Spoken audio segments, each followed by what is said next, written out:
Soon may the Wellerman come to bring us sugar and tea and rum. One day when the stripping is done, we'll take our leave and go. Ahoy, mateos. Welcome to Rogue Mother Rising. Today is March 12th, 2026.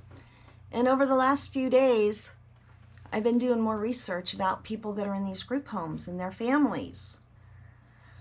And it's not good. It's not good what's happening. So I did some research. I was wondering, okay, when they closed the institutions, what kind of life were we expecting for our children and our loved ones? I've wrote this script to hopefully affect my pirate policy power movement I'm planning on doing. Let's get started. I'm going to tell you a story today, a story about people like my son, adults with severe intellectual and multiple disabilities, chronologically adults, but cognitively like a small child or a toddler. The system promised freedom, dignity, and inclusion. Instead, it left them exposed, misunderstood, and vulnerable, very vulnerable. All across the whole United States, stories I'm reading. It's not good. Here's the hard truth. The rules meant to protect all adults with disabilities were written as if everyone thinks like a 40-year-old. They assume everyone can make safe decisions about where to go, what to do. But my son, he cannot. He doesn't understand adult situations at all. Yet the system treats his yes to dangerous and inappropriate activity as valid legal choice. My son never went to the strip club. He doesn't even know what a strip club is. But I'm sure if he'd kept going, they say, you want to go to strip club? He'd be like, yeah, he would want to go. He wants to do what everybody else is doing. Why did this happen? Dignity of risk.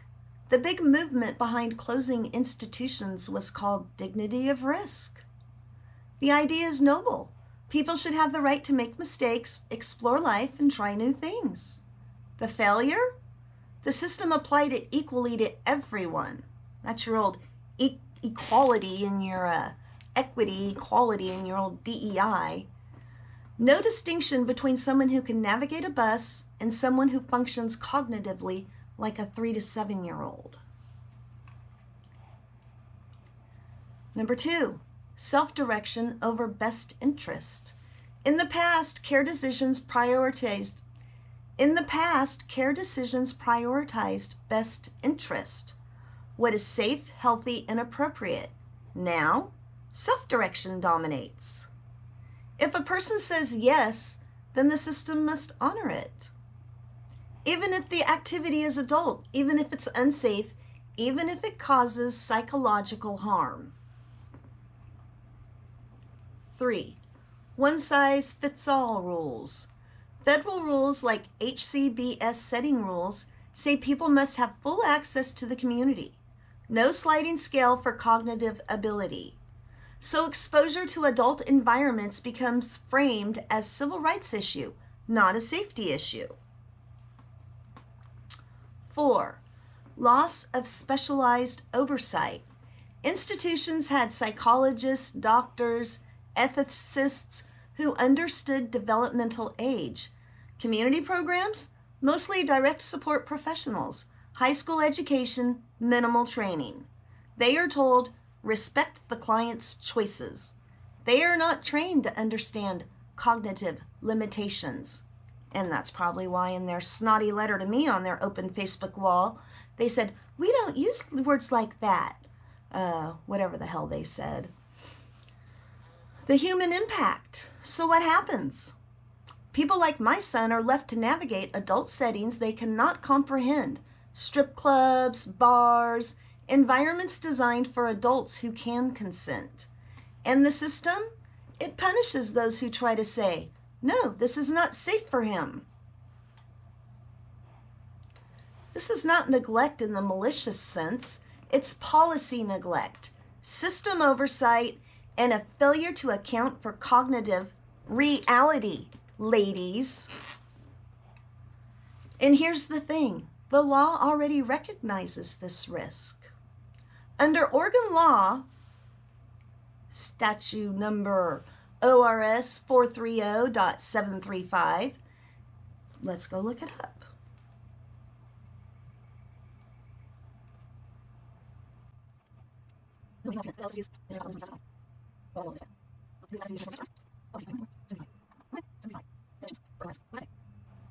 Abuse report.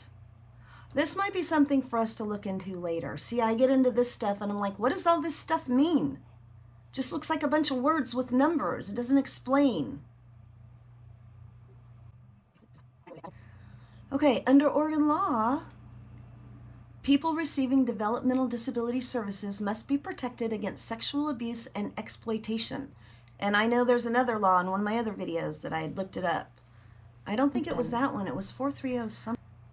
That means the system has a legal duty to ensure safety in all environments, not just assume that community access or self-direction covers it.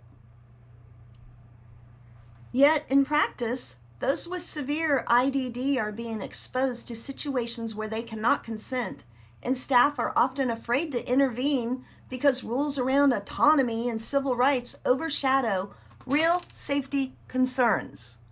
They're just looking out for their bottom line, not giving one concern to the client and what they may experience for the rest of their life. When all the weirdos know that they can come here and go to strip clubs and get paid with very vulnerable people.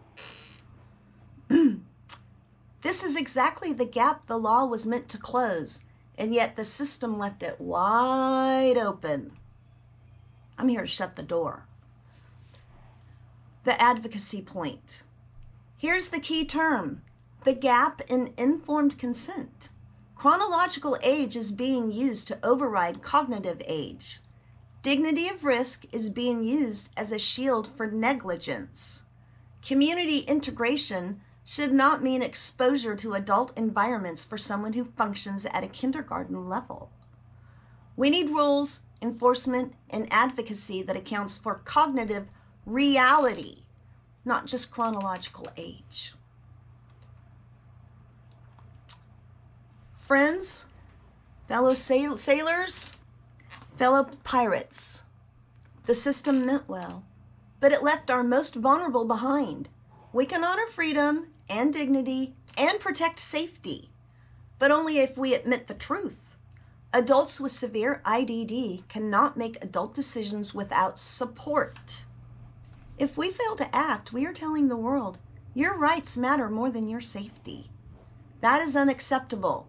We must push for policies that recognize cognitive age, proper training for DSPs, clear, informed consent rules that actually protect those who cannot consent. Because dignity is not just about choice. It's about being safe, respected, and understood. And there you go. And it definitely is. People like my son and you, my subscribers, thank you. They don't have any, their voice is not being heard in all of this ADA stuff. And all the parents were promised the world. So they didn't think they had to go out and advocate, 30 years ago, 40 years ago? Well, it's 40, 50 years later, and I can tell you, things are not right. They are not safe. They are not safe from multiple different things, and this must be fixed. And I'm gonna be a policy player, a powerful policy pirate mom. Let's get it fixed. Join my ship, join my crew. Set the sails, raise the mast, and off we go. See you on the next sail. Ahoy.